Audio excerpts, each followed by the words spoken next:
I started to understand how much of life is a game and it's based on how many cards you have in your hand. And for some people, they're born with more cards. Other people are born with a full deck. Tolu has won multiple awards and delivered impact across sectors: charity, construction, higher education, retail, tech. Worked with global giants like Accenture, Amazon, recently Diageo, where she was the global head of inclusion. My 70% is probably more than someone else's 100%. They then actually require more from you because then they normalize it. Now she's the CEO and the founder of the Inclusive Experience. It's no surprise that she was once voted Britain's most outstanding Black student while she was at Cambridge University. I hated Cambridge at the beginning. I was the only Black person in my undergrad. And then alongside me, there was another Black woman in the postgrad. So we were in a college of about 300 people. And I'll never forget, actually, I was trying to figure out or sort something out at the college office. And I was on the phone to the bursar, and then the bursar was talking to somebody else in the background and then referred to me as that Black girl. People always say, what is it like being a quadruplet? I'm like, I don't know any different. So that's actually all I know. So your entire identity is just around being a quad, of being one of four. And I think it wasn't until we went to university, and that was the first time we went to separate institutions. Problem that you then get is that when people get used to your 70%. What is the true cost of that though? Because I want to listen to you say that and like, you're good, you go to good to greatest. The cost is a lot. And at points in time, the cost was self-abandonment. The last 6 to 9 months, barely eating. There's no amount of skincare that you can do. You have to hydrate from the inside out. You're drinking coffee, you're drinking tea just to stay afloat. So the quality of my life deteriorated. When was the last time you were afraid?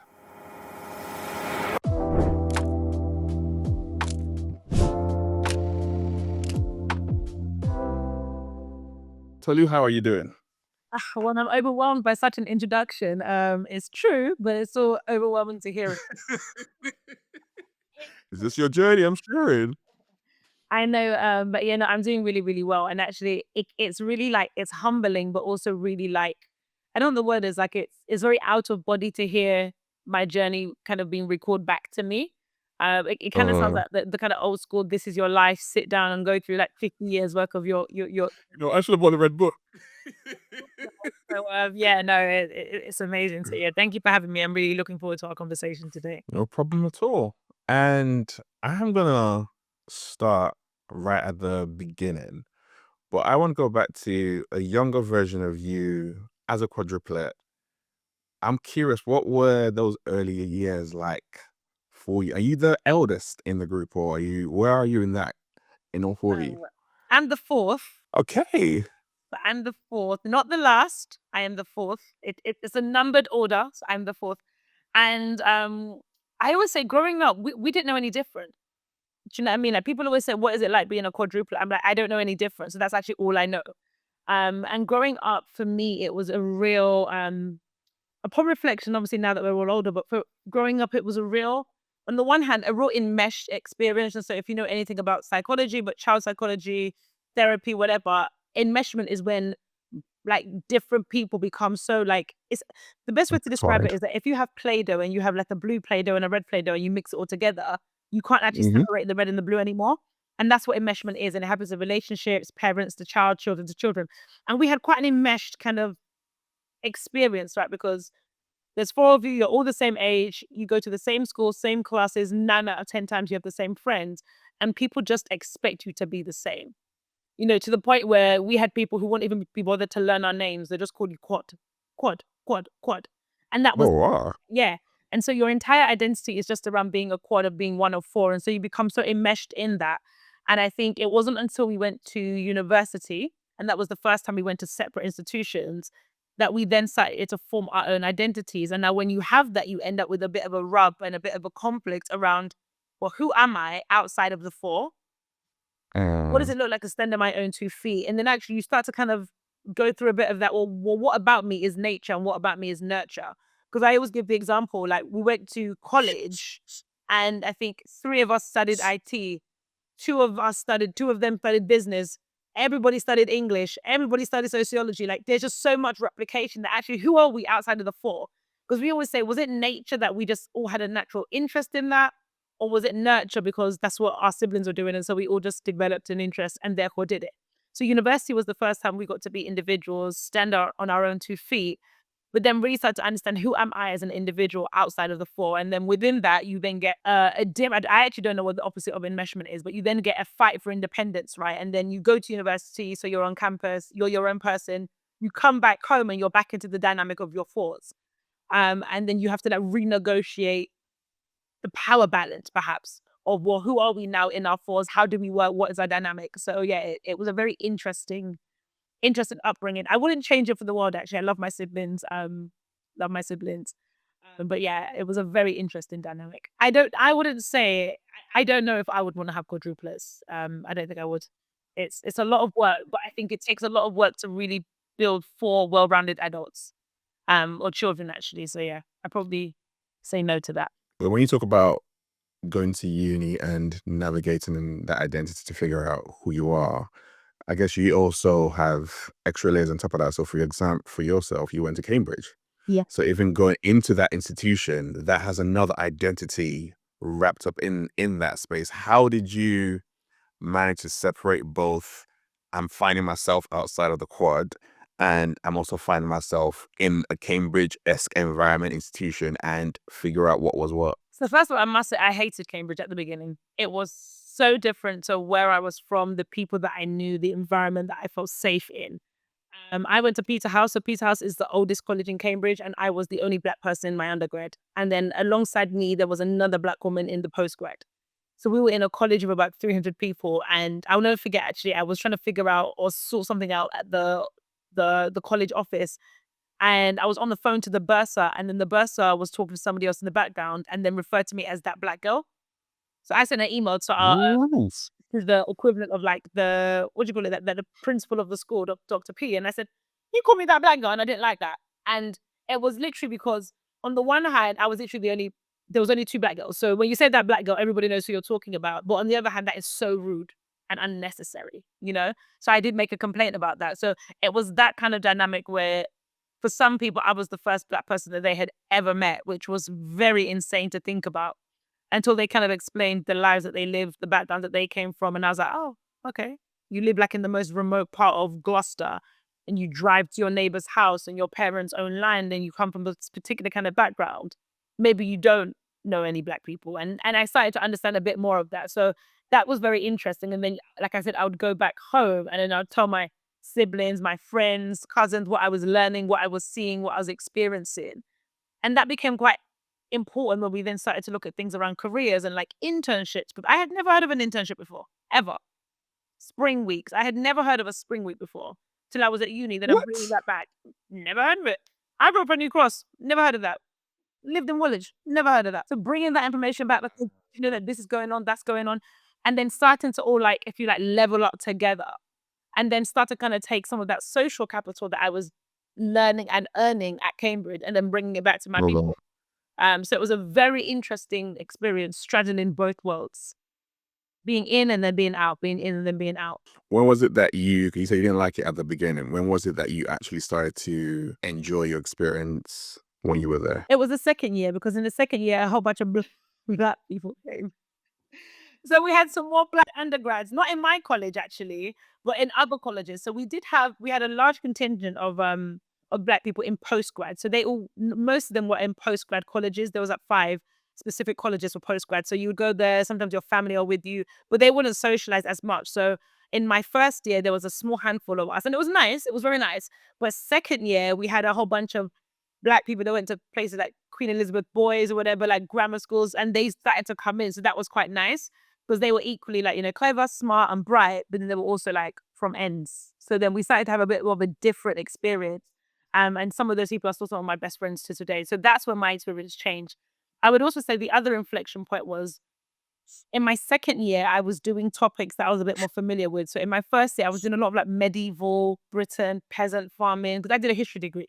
So I was learning Yeah. stuff that was so out of touch to me, like 10th, 11th, 12th century. So it was very difficult to grasp my head around that. Also, in my second year, I started doing like more 18th, 19th, 20th century history, which was a bit more relevant and it felt a bit more current. And then in my third year, I then ended up doing specialist papers on like pre-colonial, post-colonial, the pre-colonial, colonial, and post-colonial Africa and India. And then that was a lot of learning. So I also became a student of my craft, and therefore it became a lot more enjoyable. Why history? Because I said I wasn't going to go to university if I couldn't do something I enjoyed. Because I almost got hustled into doing law. You know, I almost got hustled into well, why don't you be a Wait, lawyer? who was trying to hustle you? My mum, she always got me good. She always got me good. I always got hustled into doing law. And very long story short, it was when I went to go and see the career counselor at my college. I went to SFX, and she said to me like, "Why do you want to do law?" Like almost like a mock interview. And I couldn't string. I'm telling you, couldn't string a sentence together. She was like, "I've seen this before. You're Nigerian. What do you really want to do?" And I said, "I want to do a history degree." But when my mum was a bit like, you know what it's like. But then, obviously, when I ended up applying for Cambridge and getting into Cambridge, and everybody was fine with me doing a history degree, so that changed. You had the accolade, you had the name behind you. Exactly. You went to SFX, so you're Southwest. South. Oh, I know a lot of alumni for SFX. Yeah. I feel like growing up at the time that I grew up, most people either went to SFX, Christ the King, or a few would go to is it Richmond College? But that was like a few. But most people went to SFX or Christ the King if you grew up in South East London. So you would either stay in the Lewisham side or go down to the Balham Clapham sides. And in that experience you had at Cambridge, how much of that shaped your leadership and who you became? That whole experience.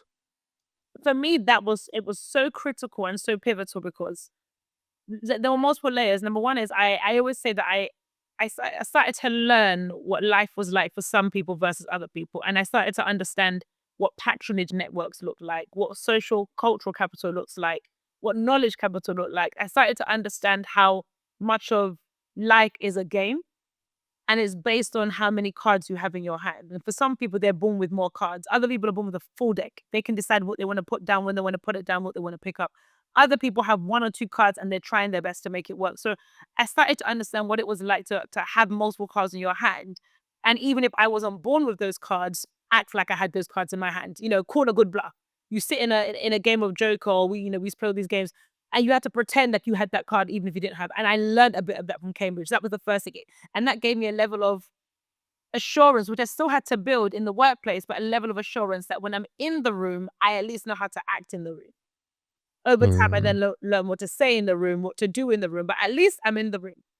The second way in which it impacted my leadership was that it also showed me the power of bridging the gaps. Because I think, on the one hand, it's interesting, and I have to acknowledge that there's been a level of privilege that I've had because I have Cambridge on my CV. You know, call a spade a spade. I can't deny that. And so there's also a level of privilege that I've had from that experience that also that reminds you that there is still a gap because other people wouldn't have had that same privilege. I always say that when I was interviewing on the milk round for like grad schemes, internships, there was an assumed level of intelligence that people assumed that I had just because I was at Cambridge. I'm applying for a banking internship with a history degree. Hello, somebody. Hello. To this day, I don't really think I passed psychometric testing, but I did an internship at Nomura Investment Bank. Let's call a spade a spade. There's a level of privilege that I'm pretty sure rubbed off on me because I had Cambridge on my CV. But then that also, in the work that I ended up doing from a DEI perspective, reminded me of how biases come into play when it comes to recruitment. How much is the who you know rather than the what you can do and how well you can do it that gets people in through the door. So in some ways, I then turned my back on the thing that gave me a level of privilege, i.e. I'm going to double down on certain things to make sure that there is truly a level playing field.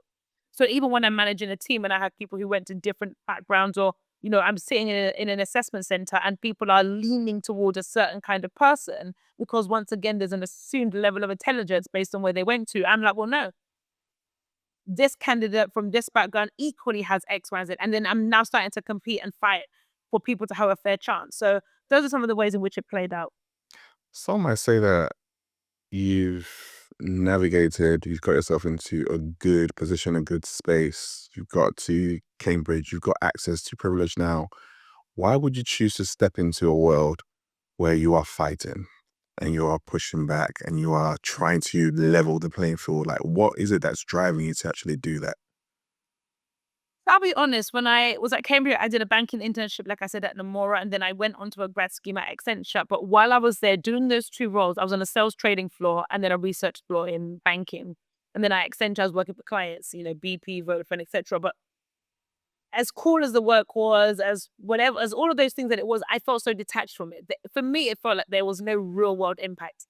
whether I'm on a sales trading floor, and I was working on what was it, institutional lending. So basically, they would borrow shares, move it around. Like all of this just felt so like invisible to me. Like, what do you mean we're borrowing 20 billion shares of a random company? And these are all just like digital footprints. This is not real.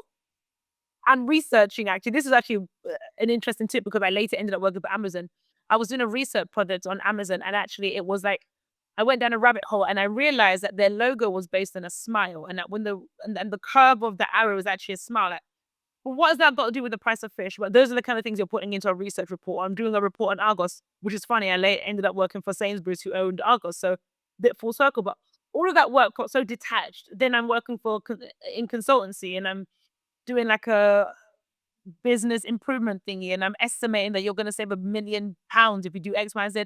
These are all numbers in a model. If you change one variable, the numbers change. Like this is for me, it just felt like it wasn't real. I was spending my time doing things that had made tangible impact on somebody else, apart from making other people rich. So actually, while I was at Accenture, I was doing what we now call DEI work, but at the time it was kind of like side of desk, extracurricular. It used to be called people developer. So it was part of your area. You have to show how you're developing people. So that's when I started to pick up that, and that's where I was able to balance my disillusionment. And I wouldn't say it was a mass amount of disillusionment, but some disillusionment between having an impact and then balancing that with doing work that was supporting people. I was a mentor to somebody who was facing homelessness. I was a university liaison lead. Like all of these things started to feel like I was having more impact. I was part of the African Caribbean network, which I love. So yes, I think for me it was becoming a bit disillusioned with doing stuff that was making people money, paying well, but didn't feel like I was having an impact. And at the same time, finding that value driven impact at Accenture doing the people developer work. So that's what led me down that road actually. And if it wasn't for the Accenture piece, I might have still been doing the work, but just feeling disillusioned. You stepped away from Accenture, and that's a big deal. To step away from a name and a brand associated with all that brings. And when I look at a lot of your journey, you seem to have taken what I will call very much courageous leaps. Whereas like now I know who I am, now I know what I'm about, I'm willing to just build my own track record. And I'm curious, where does that courage to own your own voice and own your own narrative actually come from? So this is so timely. So in my church, we run life groups. I'm currently running the career advancing your career life group. So we're on week 3. And yesterday we had one of our sessions, and this was all about planning your career. And I was sharing with the group how at the very beginning, like the very, very beginning, so like the Accenture days, I was just doing what was expected of you. When you went to Cambridge, you go down the golden path. So you go into one of the professions, you work your way to the top, you become a big donor, give money back to the college or whatever, that kind of path. But then when I started to realize that there was more in me, I then started to go down that path. And then to your point, I became very intentional about building a career. So I would take very courageous, as you would call it, but very intentional leaps because there was a point in time where I wanted to get certain kinds of sector experience, or it was I wanted to take a role that gave me a certain level of insight to a particular thing, and I'll explain later. Or I call a spade a spade. I needed a job that was going to pay me something because I needed to buy a house and I needed a higher multiplier. Or I wanted to work in certain industries because it would give me access to an external audience so I could do customer facing work, so I could do commercially impacting work. And I started to really have to plan out my career for 2 reasons. Number one, when I started doing DEI work back in like 2014, it wasn't really, tell a lie, it was a thing because people have been doing it for the last 20, 30 years. But in the corporate sectors that I was in, it wasn't really a thing. And so I had to be very intentional about learning and gaining experience on the job. Back in 2014, 2015, nobody could tell you what the chief diversity officer role would look like. It was so far away. So I had to take steps to build my career and find seniority along the way. Number two, it was also the privilege of starting early because by the time you got to 2020, when a lot of people wanted to get into DEI, people expected 5 or 10 years worth of experience to do a role. Whereas I started where you didn't need to have that much experience. I could learn on the job. So I took a role and I was looking after, race and religion. I took another role. I was looking after ERGs and disability. I was looking after, and I got to just learn working in construction. I had an amazing opportunity to lead a national program doing training. And people would be, oh, Tony, you're really good at talking, da da da da da.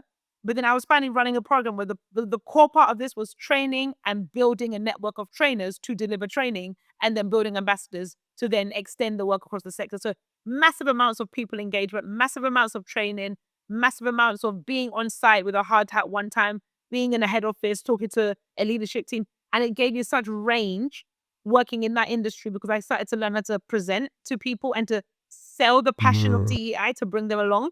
But then I also got to learn how to do this work talking to white men because can we talk about it? Most people do their DEI work to the minorities that they're trying to support rather than to the white men who hold the power to make the change. That makes no sense. So I got to learn all of this along the way. Then when I started to get to a point, this is where we're coming to around courage. I then realized that what was in my toolkit was incredibly valuable. So then all of a sudden, actually, from my perspective, the balance of power changed. No longer did I need an organization to make me valid. I had so much in my arsenal that when I come to your organization, I'm adding value. And therefore, the rules of engagement have changed. I get to decide where I go, what I'm paid, and what I want to do. So I started engaging with the workplace like a white man. I always say, what would a white man do? Do that, but proceed with caution. So I started to kind of carry a bit of that confidence and say, well, actually, if I know that I'm bringing so much value to an organization, then I'm going to come into an organization, but I'm also going to negotiate what I do. So there was a certain role I came in, I said, okay, DEI, HR, internal facing stuff, great. I want to do external facing stuff. I want to get involved in the ESG work. They were like, cool. Coming to another role, I want to do commercially facing stuff. I want to work on projects and campaigns that impact customers. Cool. Why? Because what I already had in my toolkit was proven at that point. That people, okay, she can actually do this. And then now I want to add more strings to my bow. Because doing this work for such a long time, I could also see like what's the next thing coming. So I was doing race before George Floyd. I was doing customers before this. And then I've been doing AI related work for the last 2.5 years before now we're talking about the intersection between DEI and AI. So it also gave me a level of perspective where I could be courageous enough because I'm like, I can see the next horizon. Let me bring this organization into that horizon with me. But a lot of that comes from, I always say, I don't believe in imposter syndrome. It's a scam. It's a scam to keep people, especially women, let's talk about it, to keep women doubting themselves, to keep women not trusting their own voice. I don't believe in imposter syndrome anymore. I know that it can impact people, but I don't believe in it in the way in which it's been sold to us. And because of that, I can therefore have a bit more courage to own my voice and because yeah, I believe my voice is valuable. And therefore I can own it and I can stand 10 toes behind that. So how many times have you stepped into positions, new positions where you were not fully qualified, but yet you stepped up anyway? And how did you handle those situations? Probably, let me think about it. When I was leading that role in construction, because off the back of that, I had never done any training. So that was probably a big role because it was national. And it was almost like, Uh, how am I going to stand? And how was I at the time? I might have been about 27. So I was like, how am I going to stand up in front of a room full of white people and convince them that DEI is the right thing to do? Working in a sector where at the time Brexit had just happened. So Brexit had just happened. Tensions were high, and then here comes this young black girl at the time. So for me, that was one. But then it was also, like I said, when you start to build the receipts, so you did it the first time, the second time, the third time, the fourth time, people start to engage. You also learn how to be comfortable standing up in front of people. You also learn how to like phrase things. So I learned a lot about how to land messaging with the majoritarily white male population. So sometimes the words I would use. So our program wasn't called EDI; it was called Fairness, Inclusion, and Respect because EDI, essentially, mm, the D, people were so scared of it. So we stopped talking about diversity. My thing was never about diversity in that sector. It was about survival of the sector because at the time, construction was facing a massive skill shortage. I then started to realize that the hook for them was less around who was working in the industry, but it was around they've worked in this industry for 30, 40, 50 years. It's a generational craft for most of them. Granddad introduced son who introduced father or daughter. family. It's literally a family business. I then realized that in construction, I think at the time, that 98% of businesses in construction were like small family owned businesses, like one man and a dog in the lighthouse, as you would say. The likes of your Scanters, Falco, BT, they're like in the 1%, but the majority of people are small firms being contracted to big firms. So for them, when they're seeing people coming in from other countries, it's literally a bread and butter issue. It's a knife and fork issue. So starting to understand where they were coming from and why they felt threatened, and then meeting them on that level. So it taught me how to humanize an audience. If we're being quite honest, were often taught to demonize in DEI. Oh, white men are gatekeepers. White men are dinosaurs. White men are not doing. How do we humanize rather than demonize? So that role in particular changed things for me, but I had to step into it. And I had to be comfortable, as we say, with being uncomfortable. There's a couple of times where, people will say things that were not above board. I'll call the project director. I say, excuse me, he said this to me. They'll clear the person off, and having to also let people know that I'm not going to tolerate bad behavior. So you create those boundaries Create earlier on so boundaries. people know what it is. Yep. But that point around being comfortable and uncomfortable, for me, goes back to what you're saying about imposter syndrome. I think so many times, one, especially with women, in particular, they don't step into roles like that because, like, I need to be 100% qualified. It's Yeah. like, actually, no, you don't. But then secondly, it's like, okay, if I do step into it and I don't feel like I have everything I need, I start to feel scared. I start to feel like an imposter. I Yeah. was like, no, you're not. You're just being uncomfortable. Be comfortable being uncomfortable. You step into something that's brand new. Yeah. That's what it is. Yeah. So when you lean into that, for me, it's like, that's such a powerful statement for people to really just take in the power of language Yeah. and the Yep. power of in your mindset mentality can make such a massive difference. Yeah. I've heard it said that your words create your world. So whatever you speak, you will eventually start to live that thing out. And so my sister's got 2 kids, love those kids to just absolutely love them to life. And when she first became a mother, one thing I would always say to her is, you're learning the baby and the baby's learning you. You guys have never met before. Like, how much do we put pressure on ourselves to know? I don't know this baby from anywhere. I just met him. Do you know what I mean? The baby don't know us. The baby he just got here. So how much pressure do we put on ourselves to always know things? We don't know babies. They've just got here. We've just met them. We don't know jobs and companies. They've hired me based on a CV and an interview. I don't know them from a can of paint. They don't know me from Adam. Let's all give ourselves grace. So for me, I always give myself grace to learn because I say I could be a specialist in like one thing, but I would Mm. still have to learn how to do that one thing in another organization. Why? Because their processes, their mechanisms, how they do things is completely different. Their language, their culture is completely different. It doesn't mean I'm bad at my job. It means I'm learning. And so the reframe is you're learning. Of course, it feels uncomfortable because you're doing something new. It's like when you're maybe you're in the gym or you're running or you're even walking, you're stretching your muscles further than you did the day before. Of course, your leg hurts. It's growing, or the muscles are whatever they're doing. Do you know what I mean? The science behind that. But it's. I don't ever tell myself I'm failing at anything. I can't fail as long as I've tried. I fail if I didn't try.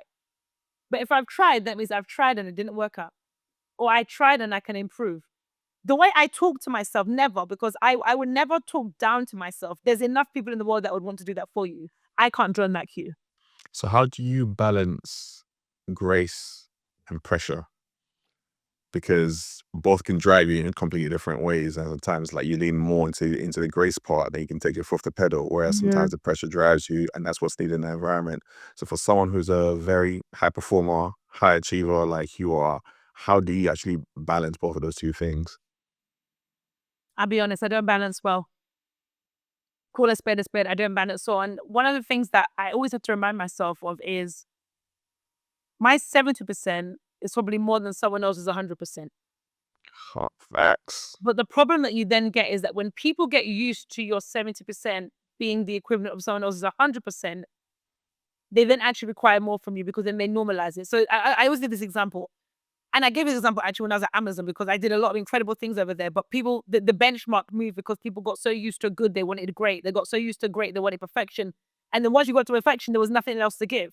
So it was like you come in, your 40% is already 80%. So you're doing 40%. They're like, oh, that's amazing. Do more. You do 60%. That's amazing. But before you know it, you've reached the cap.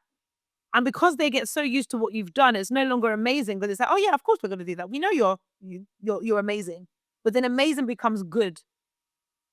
So then in order to get back to amazing, you have to be excellent. And then excellent becomes, oh, that's amazing. But then, and so every time you perform at a higher level, people become so used to that level, they lower their expectation of you. Because, oh yeah, of course, yeah, you've been amazing the last 6 months. So now show me more.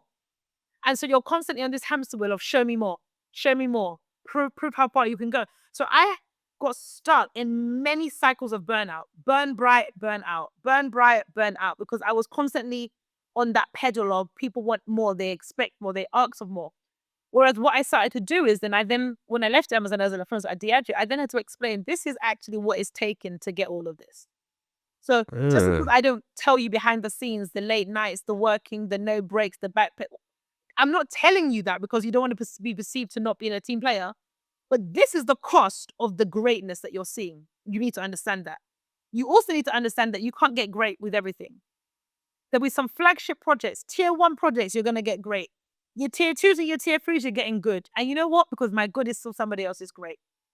Because if you don't do that, what happens? And let's talk about it. You end up at a performance review, and what your gold standard is rated as silver because people have become so used to it. So you have to be very clear to remind people all the time that this is the cost of the greatness you are seeing. But it cannot be done 24/7, 3 days, 365 days a week. What is the true cost of that though? Because I want to listen to you say that, and like you're good, you go to good to greatest. But then I'm like, is that just because it's you? Because then the other people who are very, very substandard and their level of mediocrity is still being rewarded and they're still being elevated and they're not demanding more of them. So why is it that you feel you have to go from good to great to greater and people keep on pushing that? What is the cost of all of that? The cost is a lot. I'm going to be honest. And actually, it's funny. I've got a LinkedIn post coming out next month. I had written this post probably back in March. There's a handful of posts that I've written in March, and I was just like, is it the right time? But now I'm going to do it. And I've got a series coming out about the cost of leading while Black. Because there is a cost. And at points in time, the cost was self-abandonment. The last 6 to 9 months, barely eating. Like, it's so funny. And I would say to my sister, because now that I've reclaimed my time, I'll say to my sister, oh, I haven't eaten all day. Because what I mean is I haven't eaten a full meal all day, but you'll come to my desk, you see I've eaten half a pack of biscuits. I've eaten a packet of crisps. I've eaten sweets. My nutrition went down into the gutter. I put on weight. It was like, I just looked at myself. I was like, oh, who's that? I put on weight. My nutrition went to the gutter. My sleep, my skin. And the thing is, there's no amount of water that you can drink. You have to, there's no amount of skincare that you can do. You have to hydrate from the inside out. Where you're drinking coffee, you're drinking tea just to stay afloat. So the quality of my life deteriorated, number one. Number two, mental health. I talk a lot about this, like the mental health impacts of leading while Black when you're constantly being held to a higher standard. Because you're right. And to me, some of the stuff over the years is I've been compared to mediocre people. And I'm like, that's actually an Mm. insult to me. It's an insult. So then say, yeah, but so-and-so did this. I'm like, that's actually an insult. But it's the comparison to mediocrity. So then you constantly feel like, so you don't end up in that bucket, you've got to do more. But there's a mental health impact of that, of stretching yourself further than you need to go. Sometimes it's the carrot and the stick, so dangling something, it's a pay rise, it's a bonus, it's a promotion, and it's the mental health of chasing sometimes. And not everyday chase, sometimes relax, you know? But there's sometimes also then there's other bits of I'm becoming disillusioned. There were points in time, there's about 2 or 3 points in my career. One was especially after Black Lives Matters. The other one was probably about 2 years ago, and it was only like 6 months ago, where I became incredibly disillusioned with inclusion. Because I was like, I've worked in this field for so long, and even I don't feel included. Is this work making any difference? As a Black woman leading this work, I still don't feel included. I mean, and you become very disillusioned. But the problem is that you become disillusioned, but you think you're hiding it well, but it shows. Yeah. It will always show. You can feel the energy shift and change it whether you're showing up. You're in a meeting, you're not contributing. Your camera's not on. Because what? You're tired and you're disillusioned. And so those are some of the things that are played out. I talk a lot about the gratitude complex. The gratitude complex is a term that I created back in 2015 when it's actually funny. I was sitting down with the civil service and it just slipped out. And I trademarked it and everything. And so that's the term that I've created, but it talks a lot about when you come from a low socioeconomic background, you feel so grateful to be in some of these organizations. I'll never forget when I got a job at Accenture. What? Accenture. At the time, they hired 10,000 people in the UK, and you're one of 10,000 people. You feel selected. You feel exclusive. Have any of your parents worked on Accenture before? Do any of your aunties work in Accenture? You're earning more than people did at your age, and you feel like, wow, I was so grateful to be there. Come to find out, not everybody's having the same experience. Some people are on better projects than other people. Other people are earning extra side money for performance review money on top. People are getting different levels of exposure. As you continue to your career, I then realized that, oh, wow. So some of us are grateful to be here. Others feel more entitled to be here, and they're making the best out of their situation. And so for me, I always say the gratitude complex, don't be so grateful for crumbs that you don't get your bread. And I think for Mhm. me, that's also something that came up throughout my career, where I realized that there were certain roles or jobs that I had and I really wanted them and I got them and I was so happy to be there. I was giving my all and I was like, hold on a minute. But according to the market, you should be paying me a little bit more. So there were certain roles where even if I enjoyed the role, I actually left on principle. I never forget actually, there was one of my boss, I asked him for a pay rise, 10K pay rise. He said he couldn't do it because if he gave me a 10K pay rise, I'd be earning what my manager was earning. Then I said, that's fine. I like the market paid me 50% more of what I was earning with him. Oh man. Ever since then, most of my jobs, 50%, 40 to 50% pay rise when I leave on principle. Because we talk a lot about pay gaps, ethnicity pay gap, black people don't own homes. Black households only have less than 30p household per £1 for other people. It starts from your job because they're not paying you at your workplace. You have no disposable income to save to buy a house. You don't have enough money to put in your pension. Because let's talk about it. There's a massive ethnicity pension gap. Massive. But it's a luxury to pay or overpay into your pension if you can't afford to pay your rent. Why? Because your job is not paying you what you're worth in the market. So for me, I don't play with stuff like this, Like pay is actually important. That's too complex is gone. Because it's so fundamental to society, how we engage with society, the opportunities that we can have. And by God's grace, when I have children, what my children can have. So money is actually very important. And that's another thing that at certain points in my career, that was a cost where I was just like, I really enjoyed this job. It's making me feel so satisfied and all of that, that I was leaving money on the table. Then one day I woke up and that was never again. That's a powerful testimony right there. One of my mantras is you don't ask, you don't get. Yeah. And so many people do not ask, especially in the right settings. So they might talk to their friends or whatever it is about it, but then to go in and be like, no, I want this, and they say no.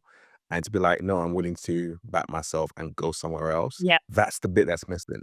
That agency that so many of us actually have, yet we do not tap into. That for me is one of the biggest, I say that's one of the biggest jobs of the system. Yeah. That has done a number of people to be like, you do not have agency. Yeah. Therefore, you stay putting up with whatever it is. I remember I had a very similar situation way back when I was in corporate. I was like, the market's saying this. And they're like, you're not going to get it. I'm like, cool. And I left. And they were like, what? Because I've got a family to feed. Like, I'm not here. I love what I do, but I'm thinking about the people and the mouse I need to look after and my bills I need to get paid. And I need to be willing to back myself and push myself out there rather than waiting on you to do it. Because you're gonna look after me then more than I'm gonna look after me and That's care it. for me. So that's why whenever I use that word courageous throughout your career, because it's that courage, which is great, but it comes from what you just said right now, the awakening. There's so many people who are in that doing stage and just excellent stage, and they need to get to be like, okay, you can be excellent, but are you getting paid for your excellence? You can be excellent, but do you recognize the cost of your excellence? And if not, then what do you need to do and what do you need to shift? Yeah. And that's something that you have done, especially with your last like 2 or 3 moves that you've made. You've been like, nope, I'm prioritizing me. And if you're not gonna step up and do that, that's good. I can go somewhere else. I would say people are hiring. People are paying bills outside, okay? Somebody somewhere will pay those bills. But you have to have the courage to walk towards that. And to your point, like I know so many great professionals who are doing great work for their organizations and they're being drastically underpaid. But the biggest thing is they don't have the boldness to leave. And the thing is, like I always say to people, I have a higher risk appetite for some things than others. Much higher risk appetite. Because I have such a level of self-assuredness of the value that I add in the organization. So I know that I actually know that it's never going to be an equal exchange because you're always going to get more from me than you're giving because it's my nature to be excellent. So actually you're still going to win. Whether you pay me £9 million, you pay me 90, you're still going to win regardless. Therefore, I have a level of assuredness that if you can't pay me what I'm worth in the market, I remember actually I was in an investment bank. They invited me to their first round interview. And you don't tend to ask about salary up front. So we had the first one interview, then they invited me to their second. So I said, okay, cool, big boy investment bank like this. You want me to come and lead your DEI work? Okay, cool. What's the coin saying? The coin wasn't saying. I said, oh no, that's less than I expected. Oh yeah, well, it was story. I said, okay, that's fine. I won't come for the second interview. I didn't go. That was the end of that. I'm not gonna waste time and then hope that at the end of because maybe when we get to the end of the process, they're gonna like me. Just in case, maybe just. Because also my time is valuable. My time is too valuable for that. So I said no. I said, oh, that's a shame. Okay, well I'm gonna have to withdraw from the process. What was the end of that? But Tolu, are you not being proud are you not being egotistical? All this What whole would a talk of white man do? What would a white man do? If I'd for any one of the white men who have mentored me or supported me in the past say, hello, what would you do? There you go. for me, it's the audacity to live the life on your own terms Yeah. is key and pinnacle. And far too many people are subservient. Yes. And that whole I would say back your talk. And humility is part of what you do, yes. But then if I'm showing up with excellence in every single thing I do, that is also me being humble. And me not talking about it is downplaying myself. Yeah. So why exactly would you do that? And who are you serving? False humility is one of it's one of the worst things that you can have because it's still being done from a sense of pride. I.e., I think I'm so good that I'm so good I can't even tell you about it. Therefore, I'm going to pretend to be humble about the thing that I know that I'm already good at. That's still a level of pride. Humility is when someone says, "Oh, Tolu, you're so amazing." You say, "Thank you." That's humility. Humility is us. Pride is saying, "Yeah, I know. I'm the business." That's actually pride. Humility can still acknowledge something to be true and say thank you. Uh, That like maybe you've gone, maybe you've got a partner, a friend, someone has cooked you a nice meal, and you say, "Oh my gosh, this is amazing. This tastes amazing," and they say thank you. Is that not a humble response? If they say, "I know that's right," because maybe that's prideful, but sometimes acknowledging the truth and saying thank you is still a level of humility. so some might say that you are, in fact, before I ask you this, I'm curious. You talked about being disillusioned with the airspace and then now you're back into it again.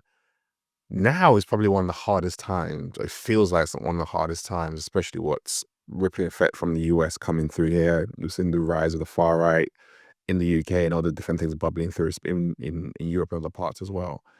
What is your feeling and take on your industry that you're operating in right now when it comes to the work that you do? So I've sat on a number of panels and talked about this, and I always say the same one or two things. Number one, I was here during Brexit. I was here during Me Too. I was here during Black Lives Matters. I was here during COVID, and I'm now here. In other words, things happen, and we have to pivot, change, but keep doing the work. Because right now it's the current political climate and the rise of a lot of the far east, the fascists, etc. In the next 4 years, there's going to be something else. Why? Because life is cyclical. Stuff happens. But that doesn't mean that, we can't keep going. We've survived many different things and we're still here. So for me, I'm just like, this is another thing that we have to respond to. I actually think more than anything, this has been a real watershed moment because whilst I don't agree with the pushback, I can understand it because post 2020, a whole bunch of people were put in roles that they had no ability to deliver well in. And very few people actually have tangible results. In other words, if I was working in an organization and you've had people who are allegedly doing work for the last 5 years, how comes I can't see it? How comes I can't feel it? What has actually changed? Those are valid questions. DEI as an industry has to be able to answer that. I can answer on my own accord. I know what I've been doing the last 5 years. But they had people sitting on seats that were not qualified to be in those seats, and they have bastardized the work. And that's so I don't agree with how it's been done, but I can understand the pushback. Number one. Number two, if you become so focused, where you put your focus determines the direction that you're going to go. So, Mhm. anybody here, you drive a car, one of the first things that your driving instructor will always tell you is that you have to keep your eye going straight because if you look, you will move the steering wheel in that direction.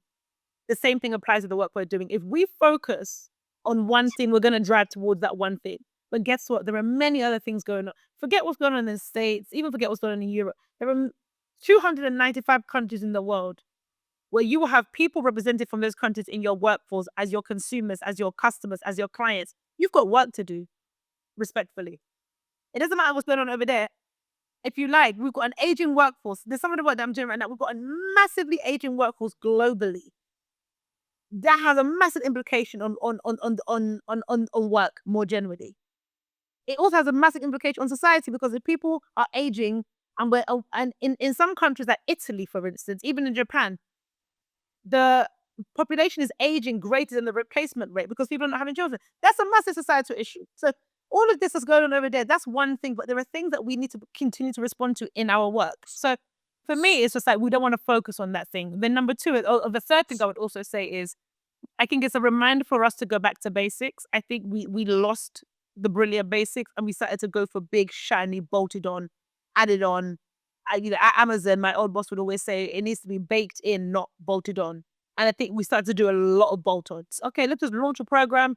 Let's just release a statement. Let's just do a campaign. Okay, but what's baked into the organization? What's embedded?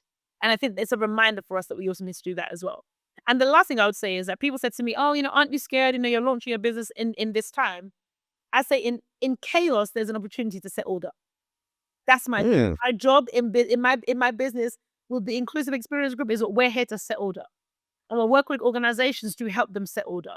Where some have lost their way, we're helping you to find your way. So for me, chaos means nothing to me. That's over there. What I can control is I can help organizations to reset the order. When was the last time you were afraid? When was the last time I was afraid? Because I cry all the time. I get scared all the time. But it's, how they say, feel the fear and do it anyway. Because I'm a Christian, I have such a strong sense of purpose. Because let me tell you something right here, right now. Left alone, I wouldn't work. Left alone, I would go and do something that pays me £1 million per time. Maybe I'll go and work in sales or something. The only reason I do this work is because I have such an innate sense of purpose behind impact.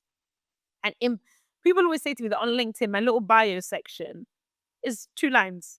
Sometimes recruiters reach out to me about it. They're like, oh, that's a really cool, thingy. It doesn't have my bio, Tolu is this, that, and the other. It just says, I believe the world will change because I have lived. No, it says, I believe I can change the world one life at a time. Full stop. That's a statement.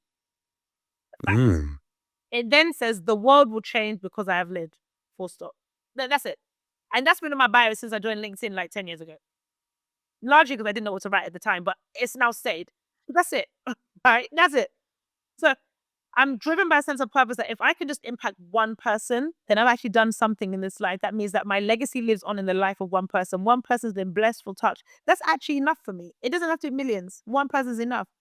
So the work that I then do with organizations allows me to have an even greater level of impact by helping one person, 2 people, 3 people. So because I'm so driven by purpose and by impact, I can be scared, but I won't be afraid. Because I feel like when I'm afraid, that leads to fear, and fear stops you from doing stuff. That's just not my nature anymore.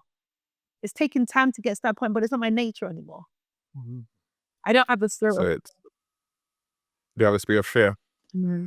Instead, you are walking by faith in everything that you do, and that just keeps on preparing you forward. I honestly feel like, and once again, as a Christian, because I'm just like, I've never seen God fail. Therefore, even if things don't work out how I want them to work out, I have to trust that He won't fail. And that's all I can do. To trust may not be easy. To trust will still be hard, but I have to trust that He won't fail. And I always say sometimes there'll be some situations that I'm in, and then I always say, especially with relationships, but that's another story. And I would say, God, if this is your best for me, one of us is a liar. Literally. God, if this is your best for me, one of us is a liar. So between me and you, God, one of us is a liar. And if it ain't you, then it's me. Do you know what I mean? So sometimes if I'm in a situation that, Lord, if this is the best that you can do, then one of us has got it wrong. And if it's not you, then it's me. Then I need to pivot. I need to shift. I need to move. Jeez. Tolu came to give a sermon today. Okay. That's what we're doing. Open my cash up. Cash up in this.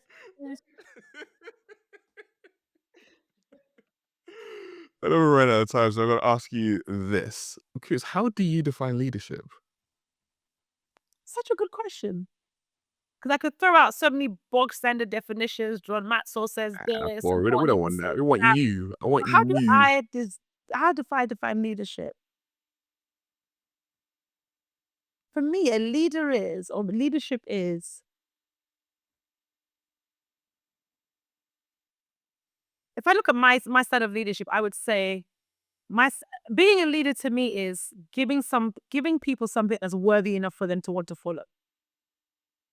Whether it's a dream, whether or not it's an experience, whether or not it's a vision, that what you're doing it's so good people want to follow it because it's a choice. I think we over-index on positional leadership and authority-based leadership. That's the weakest form of leadership because I said so. That's the weakest form of leadership.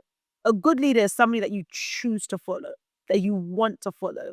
And they're following you because you're giving them something worthy enough to follow. So I think I'd say that. I think about what you just said around impact. If we were having this conversation in the next 5 years, what would you have wanted your organization to have achieved? I don't know. Um, definitely impact. I think over the next 5 years, I would want our organization to really help to change the culture because we're working on people transformation, we're working on business enablement, we're working on commercial impact.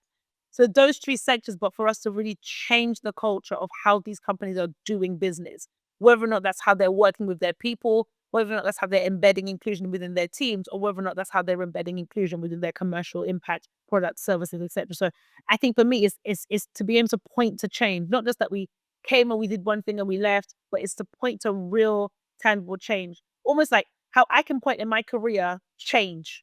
I did this and I can follow the impact all the way back through. That's what I want to be able to do with organizations. Powerful. Where can people find you, connect with you, work with you? So if you're interested in my business, then please check out theinclusiveexperiencegroup.com. We have a website. You can connect with me personally on LinkedIn. So you can find me with my full name. So Tolulope. Okay. So that's Tonulope as one word. And then my surname is Oke. So you can find me on LinkedIn and definitely follow because like I said, in September, I'm going to be dropping a series on leading while black. So we're going to be keeping it real in that series. And like I said, I've had to iterate those posts a few times so that it's not too real. I don't know if the internet is ready for that. So yeah, so definitely find me on LinkedIn and then check out the inclusiveexperiencegroup.com. Honestly, this has been a masterclass on what I would call courage, intentionality, and just backing yourself. Like listen to you learn about who you are, your identity, and then fully step into that and then be able to go out into the world and do what you're doing right now. It's something that people so need to hear, especially in this environment where it's so easy to look at the doom and gloom Yeah. and lose ownership. But listen to your journey and be like, no, this is what I did and it's how I approached it. And yes, our stories are going to be very, very different, but there's so many things from your stories that people can take onto their own and shape it into their own world and narrative to start to change their trajectory around them. So thank you very much for your time. Like it was powerful, man. I was just in my head, I was just like, You- come on, we're dropping those bars. Thank you for having me. And for anyone out there that's listening, just this is just a reminder that you deserve to have an audacious life. So live with audacity.